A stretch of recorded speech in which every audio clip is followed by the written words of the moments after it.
Hi, this is Curtis Vaughn, And I'm Nkechi Vaughn. and we're the authors of Who Said the Earth is Flat, aka with Steve, a courageous adventure to discover biblical flat earth truth. So we published with Steve for kids of all ages to enjoy in both interactive ebook and in hardcover format. And the purpose of this video is to introduce our work to you, the amazing French-speaking community across the world. The reason we wrote this book is because nothing like it existed just a few years ago when we were struggling as a family to teach our own son, who's elementary age, what the Bible really says about where we live.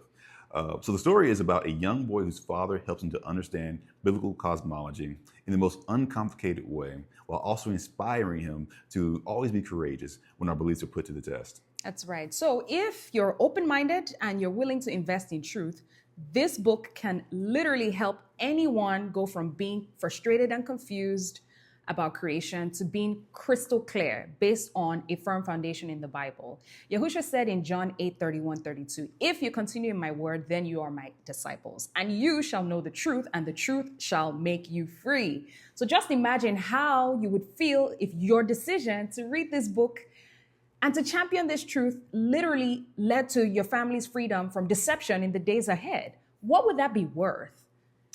We hope you can be the hero your family already knows, loves, and deserves by championing truth with us. Details for Where to Find with Steve will be included in the video description.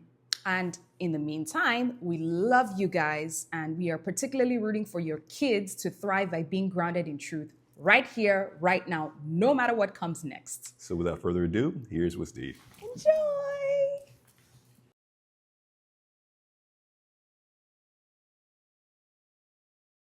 Qui a dit que la Terre est plane? Une aventure courageuse pour découvrir la vérité biblique sur la Terre plane.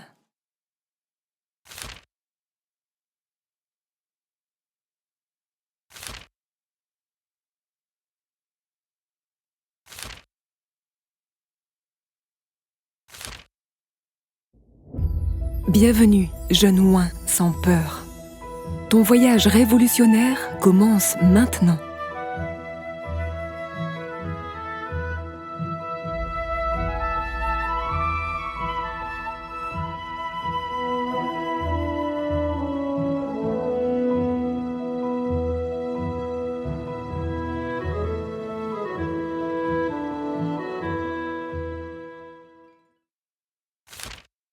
Oh mince, ma tête tourne, pensa JJ. Écoutez bien tout le monde, demanda Madame Juni. Parlons du système solaire. La science enseigne que la Terre, en forme de globe, tourne sur son axe à environ 1600 km/h, tout en orbitant autour du Soleil à environ 707 km/h. Vous suivez? Oui, répondit la classe en chœur. Parfait. Pendant que la Terre orbite autour du Soleil, celui-ci file aussi à travers la Voie lactée à environ 800 000 km/h. Waouh, Madame Juni, cela semble trop beau pour être vrai, murmura Skylar. Mais c'est vrai, répondit Madame Juni. Faites confiance à la science. Mais Madame Juni, j'ai entendu dire que certaines personnes croient que la Terre est plane et immobile, dit Kyle. Que la Terre est quoi? S'exclama Skylar. Chut! Doucement, Skylar, j'ai dit plane, chuchota Kyle. La classe éclata alors de rire. Ils doivent être arrogants ou ignorants pour croire que ce mythe est vrai. Si la Terre est plane, alors les cochons peuvent voler, ajouta Madame Juni. Le cœur de JJ se serra, tandis que les rires et les bavardages se poursuivaient. Mais la voix calme de son père résonnait dans son esprit. « Mon fils, la terre est plane et immobile. » Dring, dring. Soudain, la sonnerie de l'école interrompit brutalement les pensées de JJ. « Écoutez bien, classe. Pour votre examen final la semaine prochaine, vous devrez faire une présentation sur le système solaire. Cette présentation comptera pour 1/3 de votre note globale, alors je veux que vous donniez le meilleur de vous-même, déclara Madame Juni. 30%, Madame Juni? Demanda JJ. Oui, j'ai bien dit 30%. Inquiet, JJ poussa un profond soupir en pensant. Comment vais-je réussir cette classe? Je déteste parler devant tout le monde. Et je ne comprends pas pourquoi mon père croit le contraire de ce que la science enseigne sur le système solaire. Tout cela est trop confus. Je ne veux pas avoir l'air idiot devant tout le monde. Oh mon Dieu, que vais-je faire? Aide-moi, s'il te plaît. En route pour la récréation, JJ continua de réfléchir. Quelque chose cloche. Si ce que la science enseigne est vrai, pourquoi le sol ne bouge-t-il pas? Et pourquoi le soleil et la lune semblent-ils filer dans le ciel? « Hé les gars, attendez-moi !»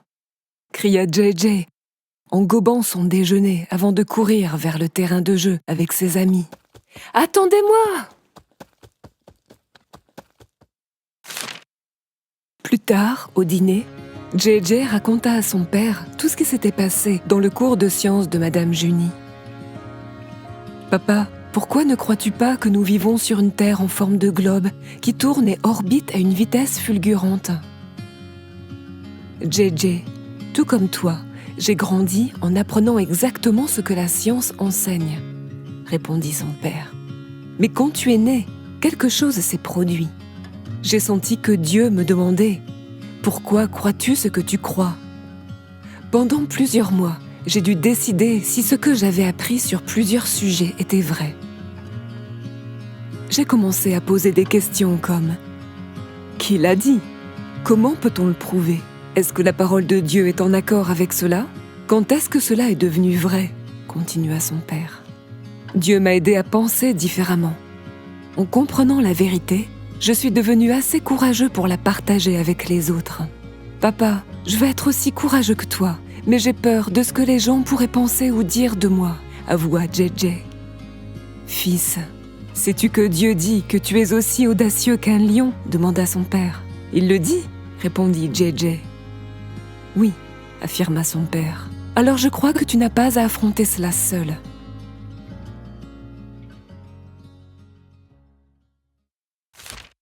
D'accord, papa. Alors quel est le plan? Demanda JJ. D'accord. Et si nous lisions et dessinions ce que la Bible enseigne sur la création dans la Genèse, répondit son père. Ainsi, la parole de Dieu peut parler d'elle-même. Je n'ai pas de meilleur plan, papa, dit JJ. Alors allons-y. Au fait, je lis différentes traductions de la Bible parce que la vérité se cache parfois juste sous nos yeux, expliqua papa. Pour cette recherche biblique, nous allons alterner entre deux traductions. Tu es prêt, JJ? demanda-t-il. Oui, répondit-il avec enthousiasme. D'accord, commençons. Au commencement, Dieu créa les cieux et la terre. La terre était informe et vide. Il y avait des ténèbres à la surface de l'abîme et l'Esprit de Dieu se mouvait au-dessus des eaux. Genèse chapitre 1, versets 1 à 2. Dieu dit que la lumière soit, et la lumière fut. Dieu vit que la lumière était bonne, et Dieu sépara la lumière d'avec les ténèbres. Dieu appela la lumière jour, et il appela les ténèbres nuit. Ainsi, il y eut un soir, et il y eut un matin. Ce fut le premier jour. Genèse chapitre 1, versets 3 à 5.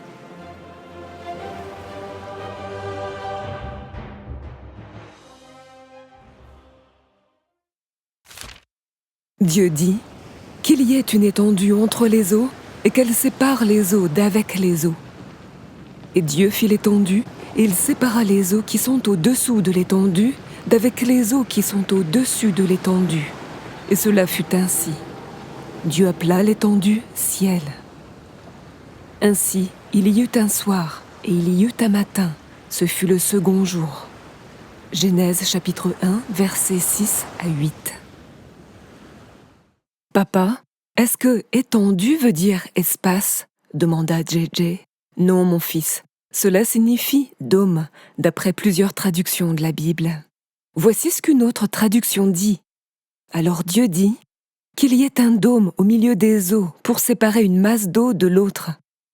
Dieu fit le dôme et il sépara l'eau qui est sous le dôme de l'eau qui est au-dessus du dôme. Et cela fut ainsi. Dieu appela le dôme ciel. Il y eut un soir, il y eut un matin, ce fut le deuxième jour. Genèse 1, 6 à 8. Papa, à quoi ressemble ce dôme ? Demanda JJ. Bonne question, répondit papa.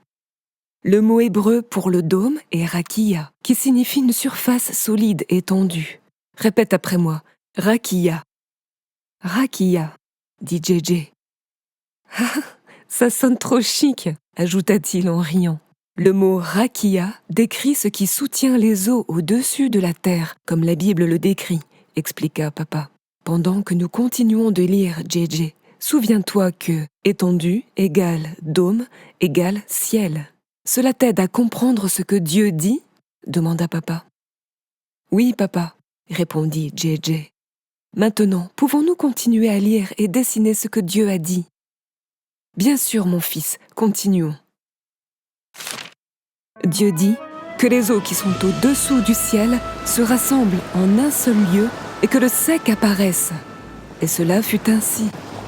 Dieu appela le sec terre, et il appela l'amas des eaux mer. Dieu vit que cela était bon.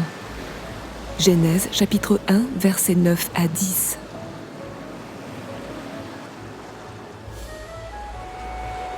Puis Dieu dit que la terre produise de la verdure, de l'herbe portant de la semence, des arbres fruitiers donnant du fruit selon leur espèce et ayant en eux leur semence sur la terre. Et cela fut ainsi. La terre produisit de la verdure, de l'herbe portant de la semence selon son espèce, et des arbres donnant du fruit et ayant en eux leur semence selon leur espèce. Dieu vit que cela était bon. Ainsi, il y eut un soir, et il y eut un matin. Ce fut le troisième jour. Genèse chapitre 1, versets 11 à 13.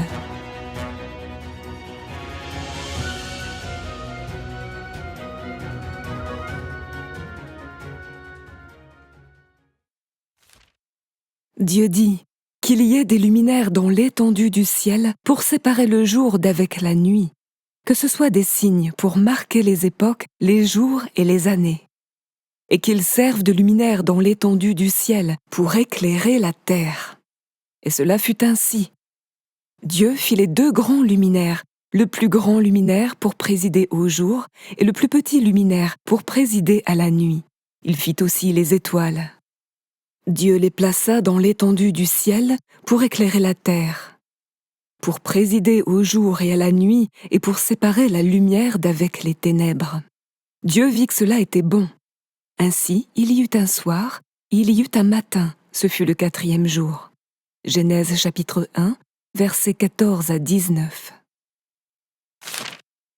Mais pendant le cours, ma prof a dit que le soleil était très éloigné de la terre, interrompit JJ avec un air perplexe. Eh bien, comment cela pourrait-il être vrai, alors que Dieu a dit que le soleil est dans le dôme du ciel ? Demanda papa. JJ réfléchit, l'air intrigué. Et papa, continua-t-il en raisonnant à voix haute, est-ce que la lune et les étoiles se trouvent aussi dans le dôme du ciel ? Oui, mon fils, parce que c'est ce que Dieu a dit, répondit papa. On continue ? D'accord, je me tais maintenant, papa. Dieu dit que les eaux produisent en abondance des animaux vivants et que des oiseaux volent sur la terre vers l'étendue du ciel. Dieu créa les grands poissons et tous les animaux vivants qui se meuvent et que les eaux produisirent en abondance selon leur espèce. Il créa aussi tout oiseau ailé selon son espèce. Dieu vit que cela était bon. Dieu les bénit en disant « Soyez féconds, multipliez et remplissez les eaux des mers, et que les oiseaux multiplient sur la terre. » Ainsi, il y eut un soir, et il y eut un matin. Ce fut le cinquième jour. Genèse chapitre 1, versets 20 à 23. Alors, qu'est-il arrivé les 6e et 7e jours, papa ? Demanda JJ. Dieu a créé la terre ferme ainsi qu'Adam et Ève le 6e jour, et s'est reposé le 7e jour, répondit papa. Waouh, ça fait beaucoup de travail en 6 jours, hein, papa ? dit JJ. Oui, Dieu est vraiment impressionnant, n'est-ce pas ? répondit papa. Yep, acquiesça JJ.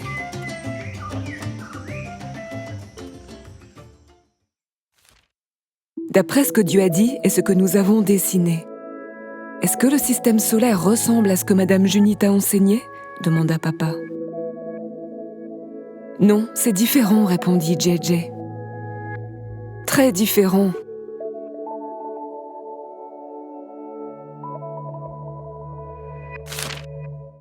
Mais papa, comment peut-on prouver que c'est vrai ? Demanda JJ.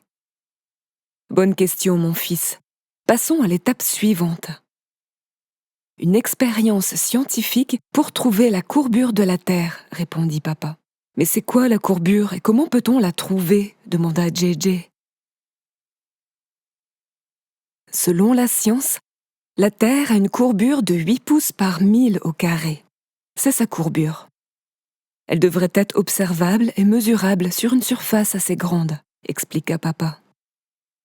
Pour l'expérience, nous pouvons pointer mon laser à travers une grande étendue d'eau pour vérifier si nous pouvons le voir de l'autre côté, parce que la lumière du laser se déplace en ligne droite. Si nous plaçons le laser juste au-dessus de la ligne d'eau, il devrait être bloqué par la courbure de la Terre. Mais à mon avis, il ne le sera pas. Nous répéterons le test plusieurs fois et utiliserons mon drone pour observer et enregistrer nos résultats. Papa illustra rapidement le concept de cette expérience sur la courbure à JJ en utilisant un ballon de basket pour représenter la surface courbée de la Terre et un crayon pour représenter le faisceau laser. « Waouh, papa, ça va être épique !» s'exclama JJ. « On va voir ce qui se passe. » Oui, plus facile à dire qu'à faire. Mais voyons comment ça va se dérouler, répondit papa. Je te l'ai dit, parfois la vérité se cache à la vue de tous. Mais la découvrir malgré les obstacles en vaut vraiment la peine. Quand peut-on essayer cette expérience ? Demanda JJ. Je veux inviter mes amis Kyle et Skylar à nous rejoindre. Bien sûr, répondit papa. Rendez-vous à 19h devant le lac ce samedi. Je vais les appeler pour leur faire savoir, dit JJ. Si nous faisons cette expérience, qu'on ne trouve aucune courbure sur le lac et que d'autres la reproduisent avec le même résultat, ce que Dieu a dit sur la Terre devient un fait scientifique. C'est bien ça, papa ? demanda-t-il. C'est ça, dit papa. Waouh, j'ai hâte, s'exclama JJ.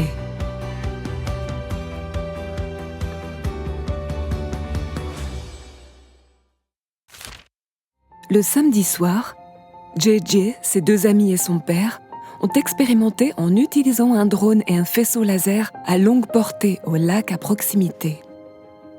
Ils ont placé le laser à quelques centimètres au-dessus de la ligne de flottaison du lac tranquille. Le père de JJ a ensuite utilisé le drone pour surveiller et enregistrer la direction du laser vers l'autre côté. « Allez doucement », murmura le père de JJ, tandis qu'il faisait voler discrètement son drone au-delà du repère des 2000.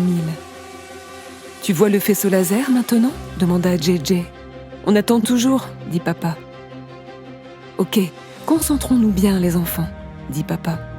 C'est bien que le soleil soit déjà couché, parce que repérer ce laser en plein jour aurait été difficile. » Soudainement, à leur grande surprise, le père de JJ remarqua que le drone avait capté le faisceau laser à un peu plus de 2000. Le drone volait à quelques centimètres au-dessus de la ligne de flottaison, captant le laser avec une clarté parfaite. « Eh bien, les enfants, qu'avons-nous ici ?» demanda papa avec un sourire curieux. « Où ça ? Laisse-moi voir !» s'exclamèrent les enfants avec de grands sourires. Le père de JJ baissa la manette du drone pour que tout le monde puisse voir le laser briller intensément. « Oh mon Dieu, on l'a fait ! Il n'y a pas de courbure sur ce lac. Youpi, la terre est plane comme Dieu l'a dit !» crièrent les enfants. Après s'être assurés qu'ils avaient des images claires de l'expérience, ils prirent leur équipement et rentrèrent chez eux. Ils avaient hâte du jour de la présentation de JJ.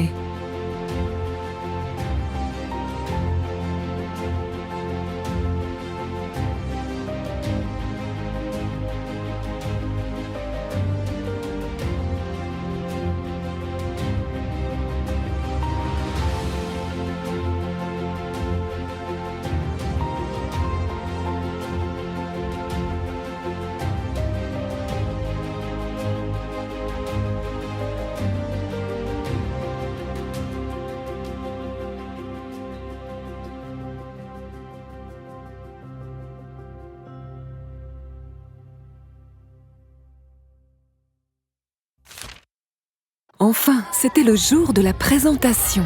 JJ avait prié et répété toute la nuit. Son ventre commençait à tourbillonner alors qu'il se tenait devant sa classe. Mais il se souvint de murmurer sans cesse « Je suis aussi courageux qu'un lion ». Il prit une profonde inspiration et commença à parler avec assurance. « Chers amis, je suis ici aujourd'hui pour présenter la vérité sur le système solaire caché en pleine vue », dit JJ. Puis il commença à dessiner Genèse chapitre 1, versets 1 à 23 au tableau. « Mais j'ai aussi une petite vidéo à partager. Si vous ne croyez pas ma source principale, le livre de la Genèse, dit JJ. Ses amis Kyle et Skylar l'aidèrent à installer un projecteur pour montrer les images du drone de l'expérience au lac. Ce que vous voyez ici, les amis, est la preuve qu'il n'y a pas de courbure sur un lac de 2000 de large, expliqua JJ, poursuivant son explication de l'expérience. JJ conclut « On m'a demandé de présenter sur le système solaire, mais aujourd'hui, j'ai un simple défi pour vous. Demandez-vous pourquoi vous croyez ce que vous croyez. Développez une hypothèse et essayez une expérience pour la prouver ou la réfuter. À travers mon parcours, j'ai appris que Dieu a dit que la Terre est plane. Je suis aussi excitée d'avoir des preuves pour le prouver. Merci de m'avoir écouté, dit JJ. La classe éclata en applaudissements et donna à JJ une ovation debout. Son courage, sa curiosité et son travail acharné portèrent leurs fruits. Sa présentation fut un succès. Il savait que ça a plu à Dieu.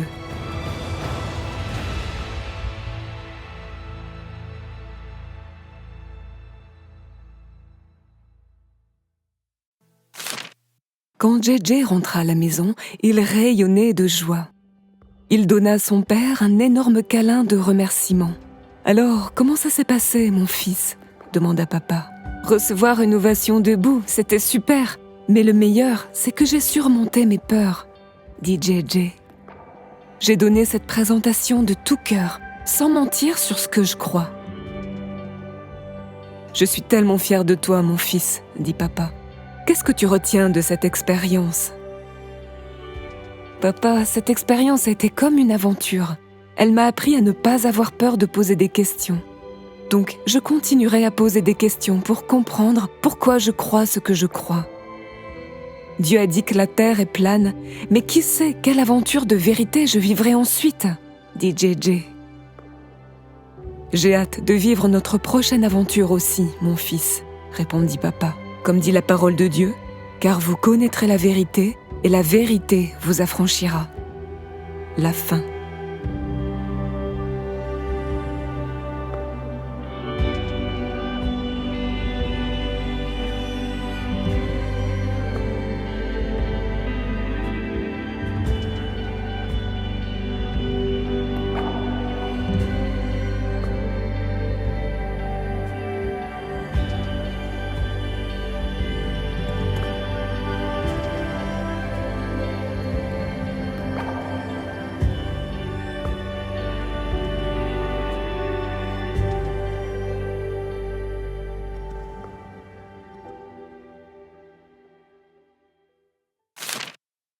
Les cieux racontent la gloire de Dieu et le firmament manifeste l'œuvre de ses mains.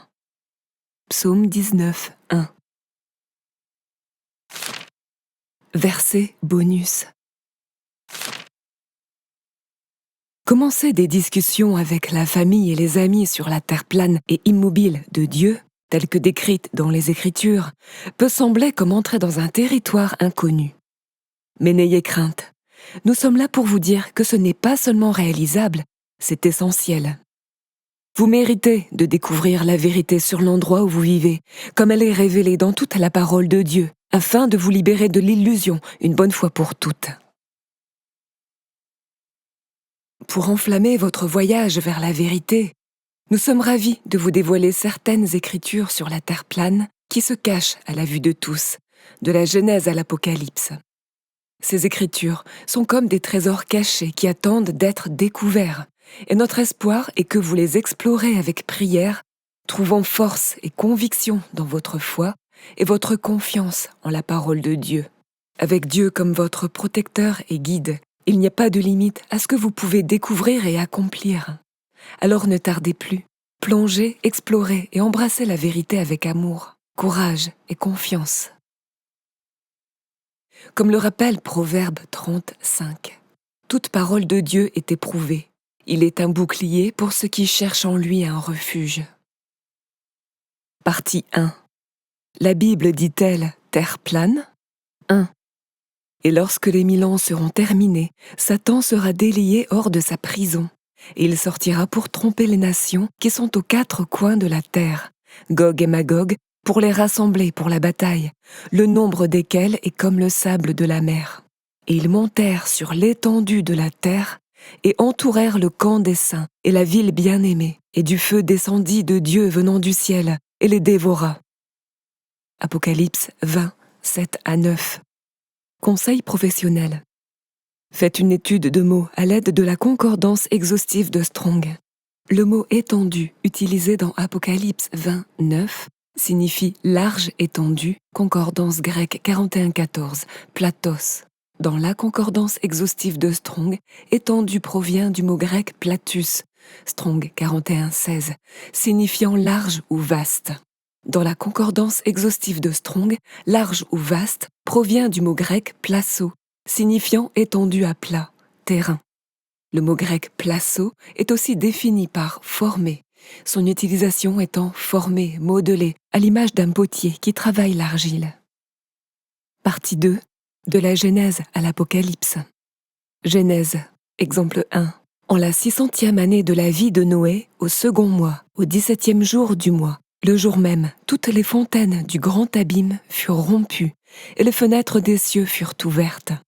Genèse chapitre 7, verset 11. 2 Rois, exemple 2. Et Ésaïe dit, « Voici, de la part de l'Éternel, le signe auquel tu connaîtras que l'Éternel accomplira la parole qu'il a prononcée. L'ombre avancera-t-elle de 10 degrés ou reculera-t-elle de 10 degrés ?» Ézéchias répondit, « C'est peu de choses que l'ombre avance de 10 degrés, mais plutôt qu'elle recule de 10 degrés. » Alors Ésaïe le prophète invoqua l'Éternel, qui fit reculer l'ombre de 10 degrés sur les degrés d'Akaz, où elle était descendue. 2 Rois, chapitre 20, versets 9 à 11. 1 Chronique, exemple 3.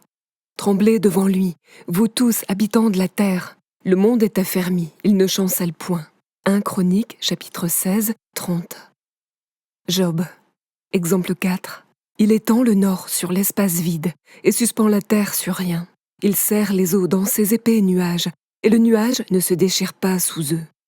Il retient la face de son trône et étend son nuage par-dessus. Il a encerclé les eaux avec bornes jusqu'à ce que le jour et la nuit viennent à une fin. Les colonnes du ciel s'ébranlent et sont étonnées à sa réprobation. Job chapitre 26, versets 7 à 10. Exemple 5. Peux-tu aider Dieu à étendre la voûte des nuées et la rendre solide pareille à un miroir coulé dans le métal? Job chapitre 37, 18. Exemple 6. Qui a fermé la mer avec des portes quand elle s'élança du sein maternel? Quand je fis de la nuée son vêtement et de l'obscurité ses langes, quand je lui imposai ma loi et que je lui mis des barrières et des portes. Quand je dis, tu viendras jusqu'ici, tu n'iras pas au-delà. Ici s'arrêtera l'orgueil de tes flots. Depuis que tu existes, as-tu commandé au matin? As-tu montré sa place à l'aurore pour qu'elle saisisse les extrémités de la terre et que les méchants en soient secoués, pour que la terre se transforme comme l'argile qui reçoit une empreinte et qu'elle soit pareille comme un vêtement? Job, chapitre 38, versets 8 à 14. Psaume, exemple 7. Leur retentissement parcourt toute la terre. Leurs accents vont aux extrémités du monde, où il a dressé une tente pour le soleil. Et le soleil, semblable à un époux qui sort de sa chambre, s'élance dans la carrière avec la joie d'un héros. Il se lève à une extrémité des cieux et achève sa course à l'autre extrémité. Rien ne se dérobe à sa chaleur.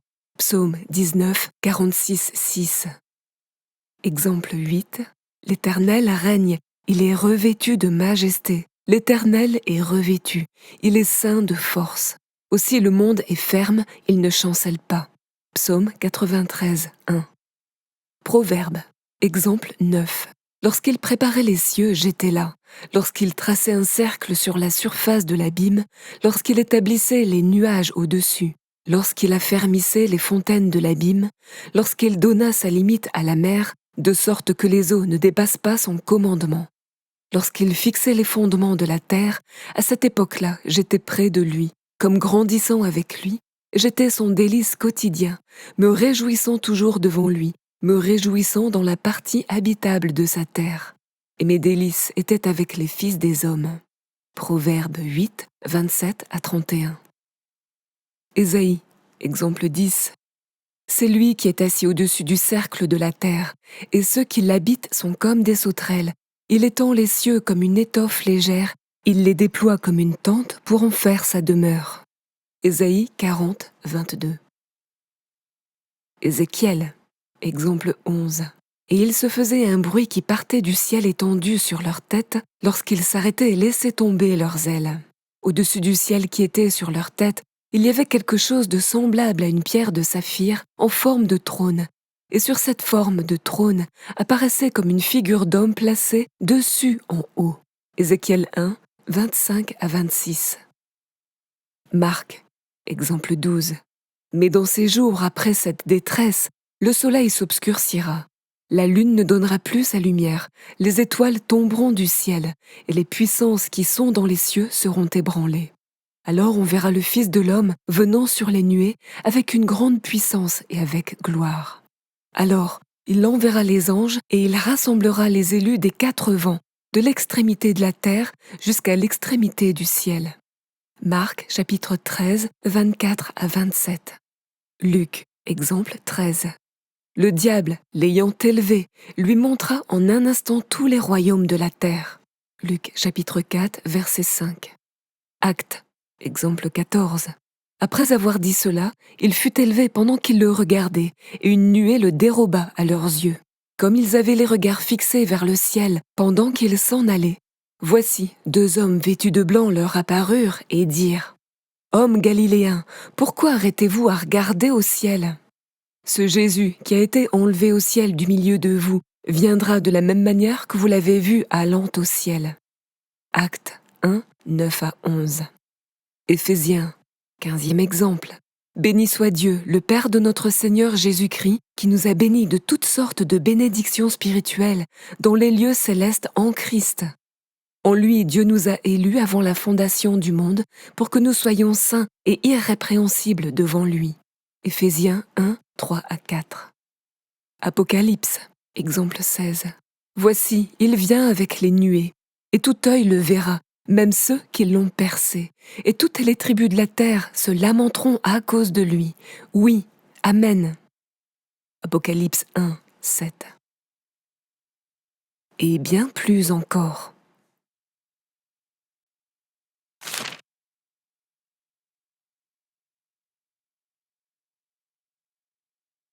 Le manifeste Ligeot. Je suis Ligeot. L'intrépide jeune oin. Roi, prêtre, prophète. Dieu est mon Père, la source de ma force et de mon identité. Il est le sommet de la quête de ma vie, guidant mes pas et façonnant mon destin. Je lui plais en secret et publiquement, vivant avec intégrité et authenticité. Je ne me contente jamais de moins que ce que Dieu a de meilleur. Je poursuis sans relâche l'excellence dans toutes mes entreprises. Je ris face au danger, car Dieu est ma forteresse et mon bouclier. Mon cœur ne craint pas, car je suis intrépide. Fortifié par son esprit en moi, je vis loin de l'oppression et de la terreur, marchant dans la foi, dans sa liberté et sa grâce. Je me réjouis lorsque mon Père me corrige, car cela me façonne pour la grandeur. Je suis établi dans la justice, ancré dans sa vérité et son amour. Je ne servirai jamais Satan, car je suis un enfant du Très-Haut. Tous mes ennemis tombent devant moi, car Dieu combat mes batailles et me conduit à la victoire. Je suis délivré des louanges des hommes, je ne vis que pour la gloire de Dieu, cherchant à l'honorer et à le glorifier dans tout ce que je fais. Je vis devant un seul public, cherchant à lui plaire avant tout. Je suis un radical pour la vérité, proclamant audacieusement sa parole au monde. Je suis puissant, car sa force m'habilite à surmonter tous les obstacles. Je suis joyeux, car sa joie remplit mon cœur et me soutient à travers les épreuves. Je suis aimant, reflétant son amour inconditionnel envers ceux qui m'entourent. Je suis émotionnellement stable, enraciné dans sa paix qui surpasse toute intelligence. Je suis ma propre compétition, cherchant constamment à croître et à m'améliorer. Je ne suis pas la foule, je suis un modèle, traçant des chemins d'innovation et de leadership. Je suis créatif, inspiré par le Créateur lui-même, apportant lumière et espoir au monde. Je suis un fournisseur de solutions, utilisant mes dons et talents pour avoir un impact positif. Je suis riche, car ces richesses sont abondantes et je ne manque de rien.